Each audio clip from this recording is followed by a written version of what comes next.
पुण्यामध्ये महिला कारागृह पोलीस भरती दरम्यान गोंधळ उडाला। लोखंडी गेटचा दरवाजा मोडून मुलींनी आत घुसण्याचा प्रयत्न केला आणि या गोंधळात अनेक मुली जखमी झाल्याची माहिती पुढे आली। या भरती प्रक्रियेची तयारी व्यवस्थित नसल्यानं हा गोंधळ उडाल्याचा आरोप पालकांनी केला, तर नातेवाईकही सोबत आल्यामुळे गर्दी झाली। मात्र भरती प्रक्रिया शांततेत सुरू असल्याचा दावा पोलीस उपायुक्तांनी केला आहे।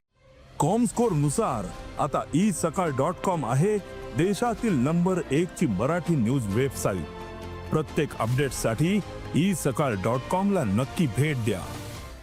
आज महिलांची पहिला दिवस होता आणि प्रत्येक महिलांच्या बरोबर भाऊ किंवा वडील पॅरेंट्स कोणतरी कंपनी असल्या कारणाने त्या ठिकाणी थोडासा जास्त क्राऊड दिसत आहे। परंतु जेव्हा एंट्री होत होती, जेव्हा सुरुवातीला 4:30 वाजता गेट ओपन झाले, तर त्यावेळेला सुरुवातीला थोडासा क्राऊड दिसत आहे, परंतु त्या ठिकाणी ओव्हर क्राऊडिंग किंवा स्टॅम्पेड किंवा असा कुठलाही प्रकार झालेला नाही आहे। 4:30 वाजता त्यांना आतमध्ये घेण्यात आलं, इंटरनल रोड्सवरती लाईन्स लावण्यात आल्या आणि भरती प्रक्रिया अत्यंत शांततेत सुरू आहे।